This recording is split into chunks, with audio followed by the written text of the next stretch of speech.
Turns out that Steve Bannon did have a pretty big role in pushing the January 6th insurrection, according to this new book, Peril, by Robert Costa and Bob Woodward, that has just come out. Steve Bannon on December 30th convinced Trump to return to the White House on January 6th, according to this new book. And at a time, Trump was in his Mar-a-Lago resort in Florida. January 6th was the date set for Congress to vote on certifying the 2020 election of now President Joe Biden. And it's what he said that's even worse. He says, "You've got to return to Washington and make a dramatic return today. You've got to call," I don't know what his voice is, "call Mike Pence off the effing ski slopes and get him back here. This is a crisis. People are going to go. What the F is going on here? We're gonna bury Biden on January 6th.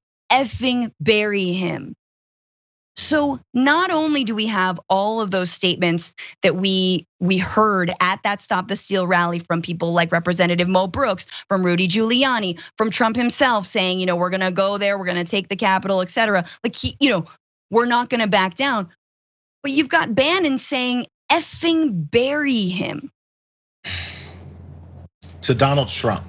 To Donald Trump, who likes this kind of rhetoric, who in his rallies before he even became president was riling people up to attack, punch him in the face, "I'll pay for your legal fees." He knows who he's talking to. He knows his propensity to call for violence. We know about this stuff. This isn't a mistake. This is one of those things where politicians then see their foot soldiers of the Trump army start to attack and go, "Who would have thought they would have attacked? All I said was to go and attack. All I said was that they're your enemies and that we're the original colonists and we're George Washington and Thomas Jefferson. Let's go attack." That's all I said.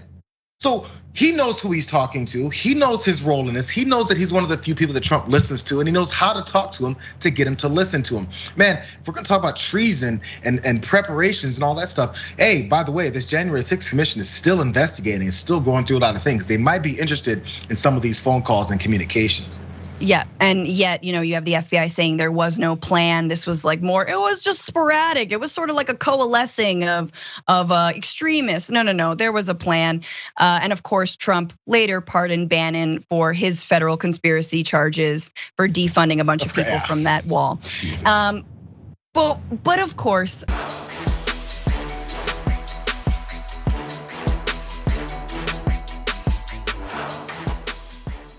check out the Damage Report podcast each day, wherever you get your podcasts, whether Pocket Casts or Stitcher or iTunes. You can join me as I give you the news and stories you want, with a range of co-hosts and interview guests jumping in on the fun each day. Again, that's the Damage Report, wherever you get your podcasts. And if you get them at iTunes, don't forget to rate and review. Sometimes I'll read them live on the show.